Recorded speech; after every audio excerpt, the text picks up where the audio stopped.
তারপর হড়বড় করে এগিয়ে গেল সেই দিকে। আহারে, দেখেই বড় কষ্ট হয়। একটা জোয়ান ছেলের মরা এসেছে। দেখেই যেন চোখে জল চলে আসে। এমন ছেলেকে চিতায় তুলতে তো বাপ মা বড় কান্নাকাটি করবে। বেশি কান্না আবার কালুর ঠিক সহ্য হয় না। কিন্তু এখানে যে বাপ মা কে তা ঠিক বোঝা যাচ্ছে না। মহিলা তো কেউ আসেনি দেখছি, আর পুরুষরাও তেমন কেউ চোখের জল ফেলছে না। বলছিলাম কার ছেলে গো?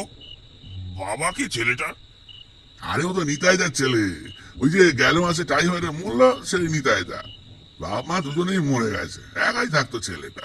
দুদিনের জন্য হঠাৎ করে মরে গেল। আমরা সব পাড়ার লোক আর কি এলাম শেষ কাজটা করতে। কি করবো রে কালু, উপায় তো নেই। বেওয়ারিশ মরা, তিন কুলে কেউ নেই, কে নিয়ে আসবে? তাই আমরাই নিয়ে এলাম, নইলে আবার পচে গন্ধ বেরোবে। একটি ছেলে এগিয়ে এসে বলল কথাগুলো। কালু যেন হাঁপ ছেড়ে বাঁচল। এরা তার মানে সব দায় সারতে এসেছে, কাজেই কাজটা তাড়াতাড়ি সাল্টে দেওয়া যাবে। কিন্তু এত তাড়াতাড়ি বুঝি কিছু হওয়ার নয়। সেই বিকেল থেকে আকাশটা দত্তদের বাড়ির বদরাগী গিন্নিটার মতো গুড়ুম গুড়ুম করছে। আর এখনই কথা নেই বার্তা নেই, এক্কেবারে হুড়মুড়িয়ে নামতে হলো। কালু তাড়াতাড়ি একটা বেলগাছের নিচে নিজের বাঁশের মাচার উপর খড়ের চাল দেওয়া একটা ছাউনি ওদের দেখিয়ে দিয়ে বলল, আহা, এত বৃষ্টিতে তো কাঠ জ্বলবে না। দেহটাকে নিয়ে গিয়ে ওইখানে রাখো, বৃষ্টি থামলে না হয় চিতা সাজাও। তা দেখা গেল কালুকে।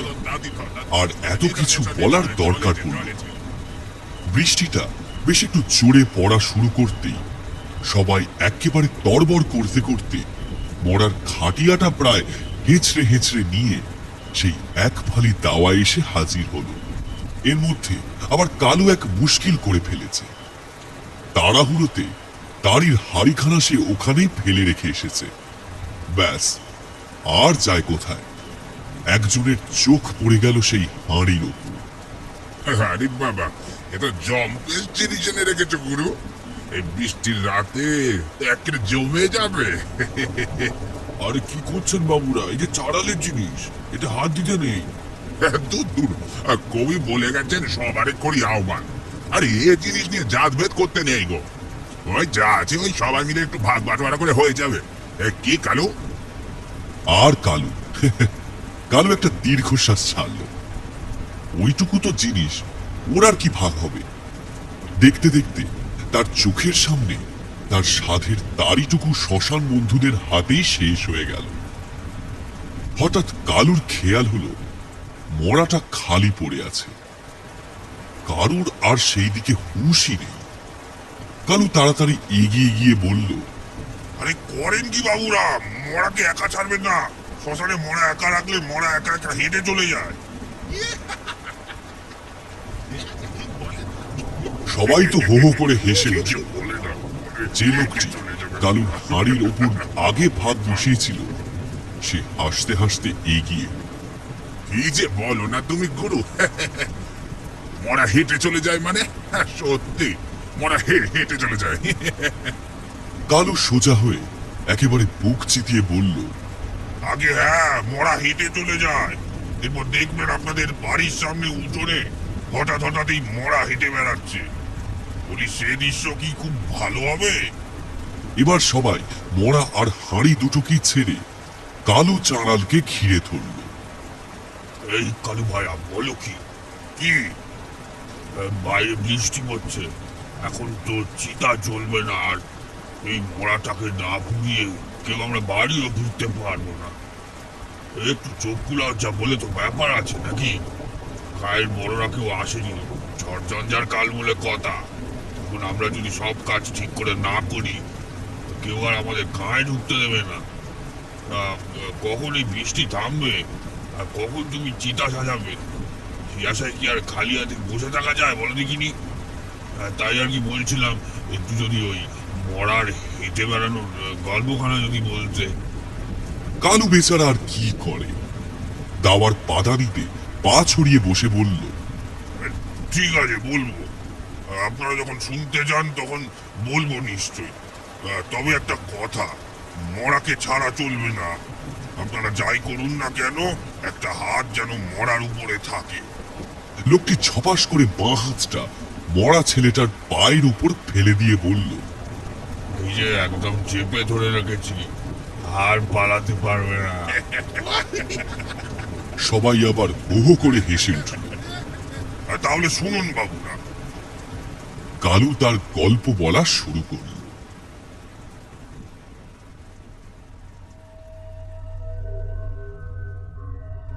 এ ঘটনা আমার জীবনেই ঘটেছিল বেশ কয়েক বছর আগে। সে আমার যৌবনকাল। আপনাদের মতোই ছিলাম আর কি। এসব ভূত প্রেতে বিশ্বাস টিশ্বাস ছিল না।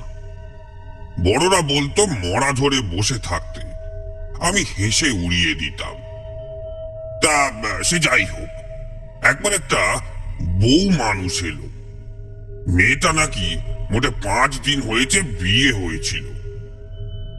সবাই বলল ঘাটে নাইতে গিয়ে নাকি পা পিছলে পড়ে গেছে। তার নতুন বউ বুঝতেই পারছেন অবস্থা। বাপের বাড়ি, শ্বশুর বাড়ি, সে একেবারে এলাহি কাণ্ড। আমাদের এই ছোট্ট বেলতলা শ্মশান জুড়ে যেন ওদেরই লোকজন ফেটে পড়েছে। সেদিনও এমন ধারা অবস্থা ছিল। ঝমঝম করে বৃষ্টি পড়ছে। মরা মেয়ে মানুষটা রাখা আছে ঠিক এই চাতালে, আর ওদিকে তার বাপের বাড়ি আর শ্বশুর বাড়ির লোক মিলে তুমুল ঝগড়া শুরু করে দিয়েছে। ঝমঝম বৃষ্টি পড়ছে, আর ওইদিকে 2 দল মিলে সে কি হাতাহাতি করছে। এবারই লোকে বলে এমনি এমনি হয়েছে, আর ও বাড়ির লোকে বলে এটা খুন। আর ওদিকে আমিও তখন জোয়ান মধ্য, মরার দিকে কোনো খেয়ালই নেই। হা করে সব কথা ভুলে এদের 2 বাড়ির মধ্যে ক্যাচাল শুনছি আর মনে মনে হাসছি। হঠাৎ মনে হলো একটা নুপুরের আওয়াজ পেলাম। মনে হলো কে যেন পা টিপে টিপে চাতাল থেকে নেমে চুপি চুপি পালিয়ে যাওয়ার চেষ্টা করছে। আমি প্রথমটা তেমন গা করিনি। মরার সাথে সেদিন অনেক মেয়ে মানুষও এসেছিল। ভাবলাম তাদের মধ্যেই কেউ হবে বোধহয়। এদিক থেকে ওদিক হেঁটে বেড়াচ্ছে। একটু পরেই মনে হলো ছমছম করতে করতে আওয়াজটা যেন একেবারে আমার পিছনে এসে দাঁড়িয়েছে। একটা শাড়ির খসখস আওয়াজ আর হাতের চুড়িটার টুংটাং আওয়াজ। কিন্তু পিছন ফিরে তাকাতে দেখি সেখানে কেউ নেই। কে জানে, হয়তো ভুল শুনেছি। আমিও সব আওয়াজ টাওয়াজের কথা ভুলে গিয়ে আবার সেই ঝগড়া ঝামেলার দিকে মন দিলাম। সে তখন এক তুমুল ক্যাচাল চলছে। শ্বশুর মশাই মানে মেয়েটার বাবা একেবারে জামাইয়ের গলা টিপে ধরে আর কি। হঠাৎ আমার মনে হলো আমার পিছন থেকে নুপুরের আওয়াজ এগিয়ে আসছে একেবারে আমার ঘাড়ের উপর। আর ঠিক তারপরেই শুনলাম কে যেন একদম আমার কানের কাছে ফিস ফিস করে বলল, আচ্ছা, আমি চললাম। হ্যাঁ, তোমরা ঝগড়া করো। এ আবার কেমন কথা? আমি আবার পিছনে ফিরলাম, কিন্তু কেউ কোথাও নেই। এমন সময় আমার চোখ গেল চাতালের উপর। কি সর্বনাশ! চাতাল যে একেবারে ফাঁকা। খালি ফাঁকা খাটিয়ার উপর সাদা চাদর, এক গোছা ধূপকাঠি আর রজনীগন্ধার ডাঁটি পড়ে আছে। প্রথমে আমি তো কাউকে বলতে পারলাম না ব্যাপারখানা।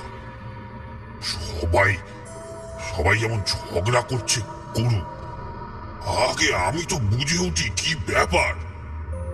তাড়াতাড়ি ছুটে এলাম চাতালের উপরে। একেবারে যা দেখছি ঠিক তাই, মরা নেই। শুধু সাদা চাদরখানা পড়ে আছে খাটিয়ার উপর। আর তো উপায় নেই, এবার চেঁচিয়ে রাখলাম সকলকে, আরে কি কাণ্ড, দেখে যান, মরা পালিয়ে গেছে, মরা তো নেই। ব্যাস উনি যা হওয়ার তাই হল। শ্বশুর বাড়ি বাপের বাড়ি যে যেখানে ছিল নিজেদের ঝগড়া ভুলে হই হই করতে করতে এখানে ছাউনির কাছে এসে হাজির। মরা নেই, হারিয়ে গেছে সেদিকে কারোর খেয়ালই নেই। খালি চাঙারি আর সাদা চাদর নিয়ে আবার নতুন করে হই হই করে যুদ্ধ শুরু হল।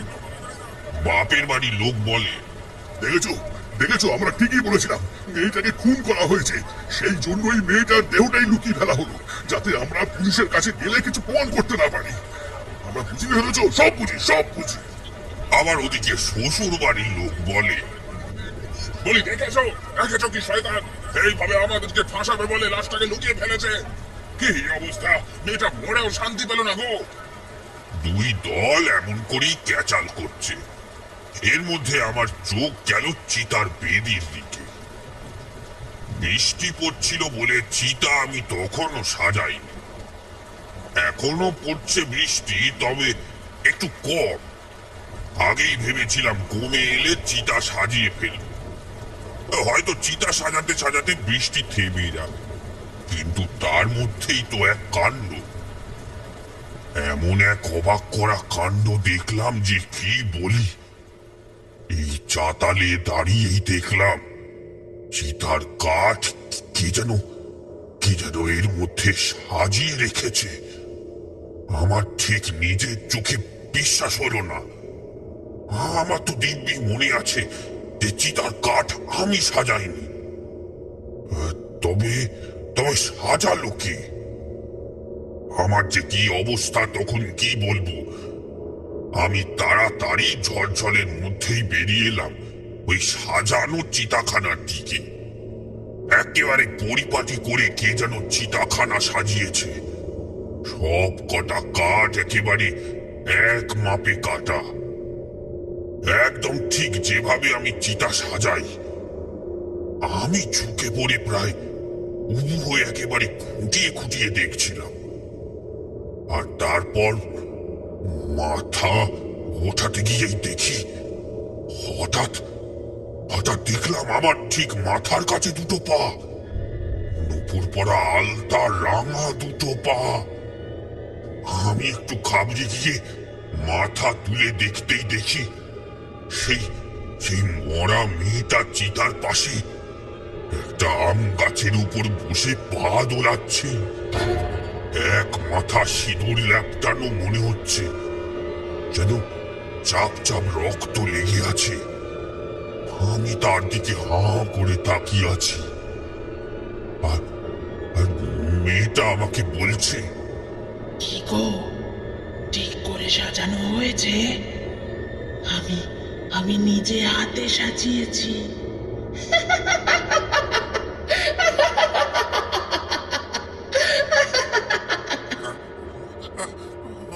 আমার মুখ দিয়ে খানিকটা গো গো আওয়াজ বেরোলো শুধু। এত কাল শ্মশানে আছি, জন্ম শ্মশানে, বড় হওয়া শ্মশানে, তবু এমন ঘটনা কোনো দিন ঘটতে দেখিনি। এরপরে বোধহয় আর নিজেকে ধরে রাখা সম্ভব না। অজ্ঞান হয়ে যাওয়ার আগে শুনলাম একটা প্রচন্ড হই হট্টগোল। মেয়েটার বাপের বাড়ি আর শ্বশুর বাড়ির লোকেদের চোখেও বোধহয় এই অলৌকিক ঘটনাটা ধরা পড়েছে। তারা এরপর ঠিক কি করলো সেটা দেখার আর সময় রইল না আমার। আমি অজ্ঞান হয়ে গেলাম।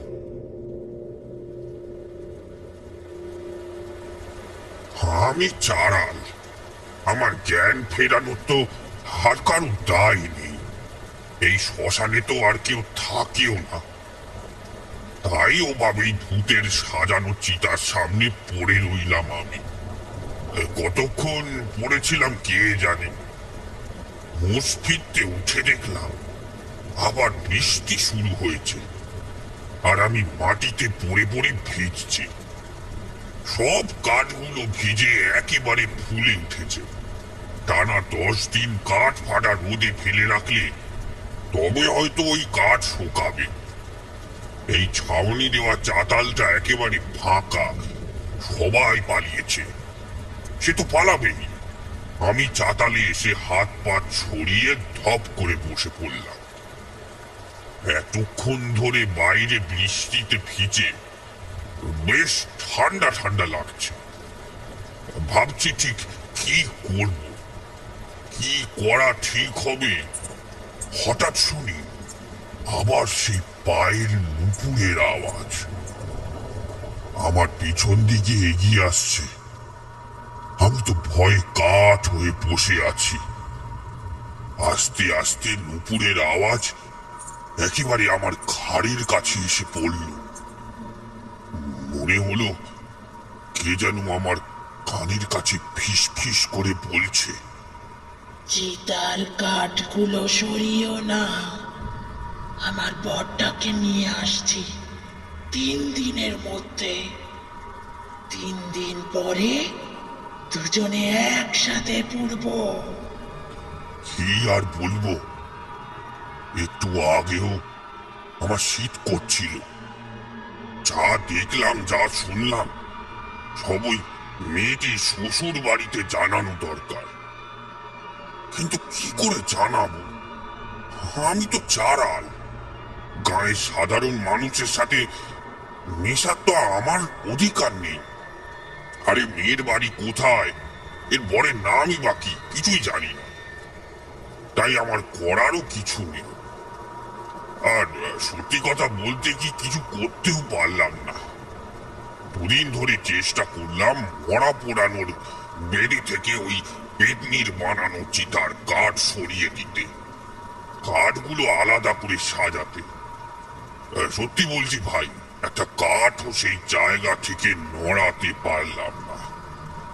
মানে সব সরিয়ে দিয়ে নামিয়ে রেখে যেই পেছন ফিরি, অমনি আবার কে যেন সব সাজিয়ে দেয় একেবারে পলকের মধ্যে।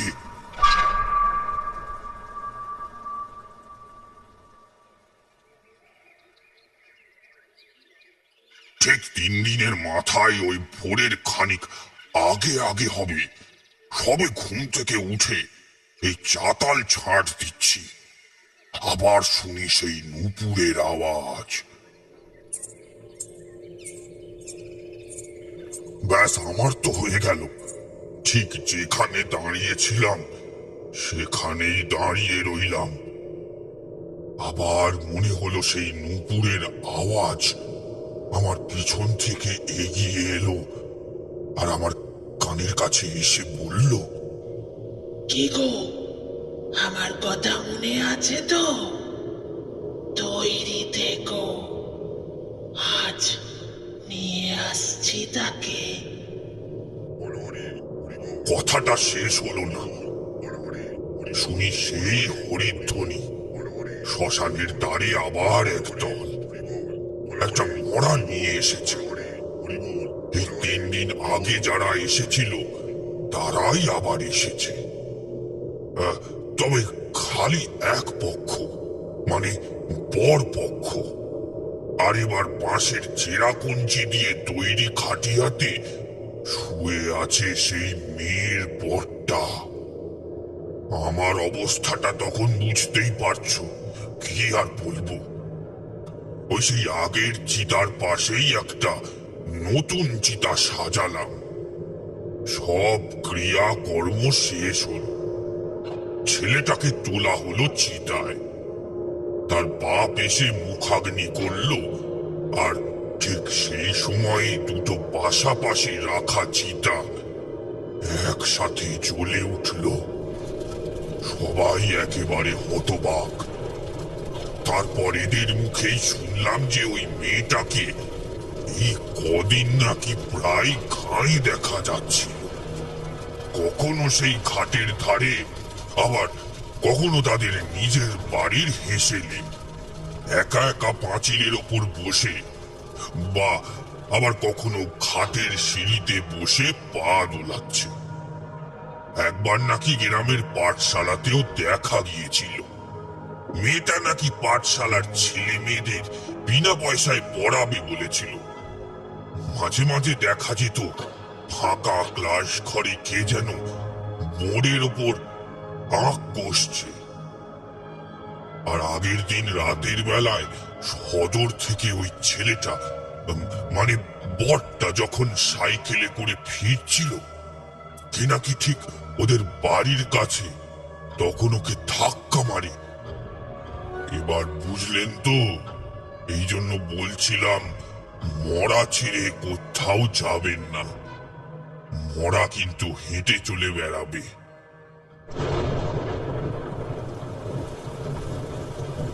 বেশ একটা হই হই হলো চারপাশ থেকে।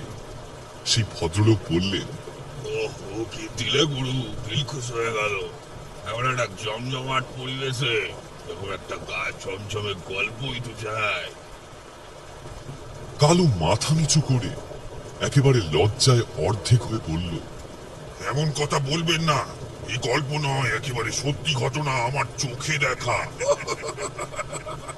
সবাই আবার হেসে উঠল। সকলের মুখে অবিশ্বাসের হাসি। এরই মধ্যে একজন চেঁচিয়ে উঠল, আরে ছেলেটা কোথায় গেল? কোন ছেলেটা? আরে আমাদের মরাটা কোথায় গেল? সর্বনাশ!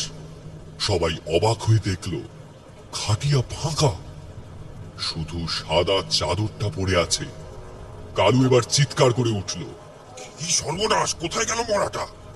এতবার করে বললাম মরা ছেড়ে রাখবেন না, সবসময় হাত দিয়ে ছুঁয়ে বসে থাকবেন। এখন এখন কি হবে? বলি মরাখানা গেল কোথায়? যে লোকটির মরা ধরে বসে থাকার কথা ছিল, সে এবার প্রায় কাঁদো কাঁদো স্বরে বলল, ও হে কালু, এতক্ষণ ধরে যে গল্প বলছিলে সেগুলো সব খালি গল্পই ছিল তো? না, এটা গল্প নয়। বারবার এটাকে গল্প বলছেন কেন শুনি? এটা একেবারে সত্যি ঘটনা। আরে না, বলছিলাম এবার তো আমার ভয় লাগছে। এই গল্প শুনতে শুনতে যে হাত কানা কখন সরে গেছে খেয়াল করিনি তো। ওই মেয়েটার মরা ধরে বসে থাকার কথা ছিল ওর বরের, তা না করে ছেলেটা ঝগড়া করছিল। এখন আমারও তো মরা ধরে বসে থাকার কথা ছিল গো, আমিও তো গল্পে ডুবে গেছিলাম। হায় হায়, এবার তাহলে কি আমার ওপর রাগ করে ভূতে আমাকে ঠেলা মেরে ফেলে দেবে নাকি গো? এদের সাথে গ্রামের টোলের পণ্ডিত মশাইও এসেছিলেন। তিনি গল্প শোনার সময় বেশ রসিয়ে রসিয়ে শুনেছিলেন সবটা, কিন্তু মনে হয় না খুব একটা বিশ্বাস করেছেন বলে। তাই একটু চিবিয়ে চিবিয়ে বললেন, ছাড়ো তো, যত সব পা হাত তুলে কথাবার্তা বললেই হলো নাকি? যত সব কাজা করে শোনো, এসব ভূত টুত কিচ্ছু হয় না। দেখো এটা, আমরা সব বসেছিলাম গল্পে মশগুল ছিলাম, সেই ফাঁকে কখন কে জানে সে হাল কুকুরে টেনে নিয়ে গেছে লাশটাকে। কালু এবার তেড়ে উঠল। কথাবার্তা বলে আরে এরা বিদ্যার জ্ঞানী ভদ্রলোক বলে কালু এদের শ্রদ্ধা ভক্তি করে, কিন্তু তাই বলে যখন তখন কিছু একটা বলে দিলেই বিশ্বাস করতে হবে নাকি? কালু একেবারে তেড়ে উঠল। একটা কিছু বললেই হলো নাকি? আমাদের এতজনের মধ্যে থেকে শিয়ার কুকুর এসে একটা মরা টেনে নিয়ে চলে যাবে আর আমরা কেউ বুঝতেও পারবো না? এমন হতে পারে নাকি? কে একজন আবার কালুর কাঁধে হাত রাখল। আরে ভাই, এত রাগ করছো কেন? যাই হোক না কেন, এখানে দাঁড়িয়ে থেকে তো লাভ নেই, একটু খুঁজে দেখলে হয় না?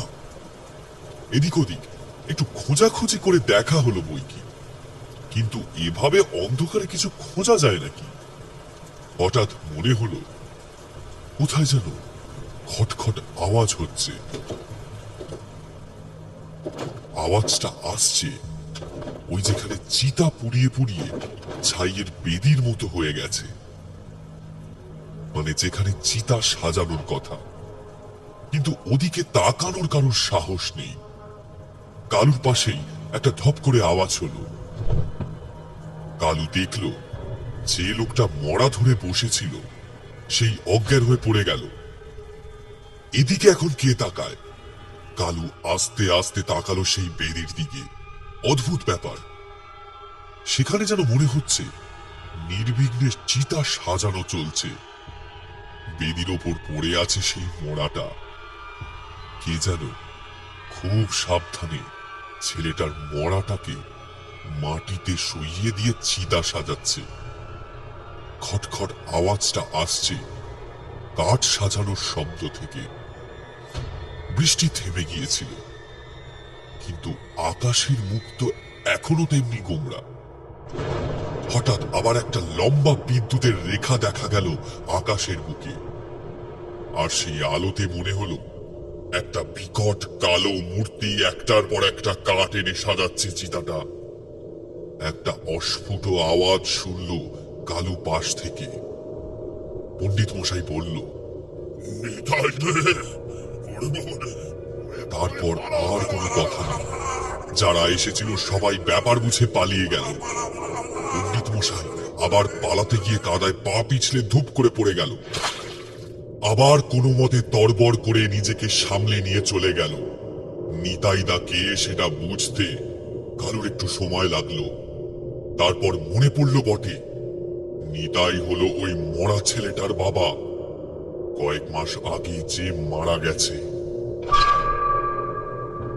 আর কেউ নেই শ্মশানে। ওদিকে বেদিতে একটা মরা, আর এখানে চাতালে একটা বেহুশ লোক। তবে এরা ছাড়াও আরো একজন আছে, নিঃশব্দে যন্ত্রের মতো চিতার কাঠ সাজিয়ে চলেছে। কালু এবারে এসে আস্তে করে পাশে দাঁড়াল। আগের কালুর সাথে আজকের কালুর অনেক পার্থক্য। এখন আর সে এমন চোখের সামনে ভূত দেখলে ওরকম ভয় পায় না। তবে নিজে থেকে কোনো কথা বলার সাহস নেই। চুপচাপ দাঁড়িয়ে আছে কালু। কি দেখছো? বাবা ছেলের চিতা সাজাচ্ছে। হ্যাঁ গো কালু, আসতে হলো আমাকে। আসলে ছেলেটাকে এমন করে খালি দায়ে এড়াতে সকলে মিলে চাঁদা তুলে সৎকার করবে, সেটা ঠিক মেনে নিতে পারছিলাম না। ওরা আমার ছেলেটার দিকে একটু খেয়াল রাখছিল না। ছেলেটা এতক্ষণ ধরে ওখানে মাটিতে ঠান্ডার মধ্যে পড়ে আছে, আর ওরা শুধু গল্প শুনতে মশগুল। ছেলেটাকে একটু ধরেও বসলো না কেউ। বাবা হয়ে ঠিক সহ্য করতে পারলাম না। তাছাড়া ও আমার ছেলে, ওকে অন্য কেউ কেন সৎকার করবে?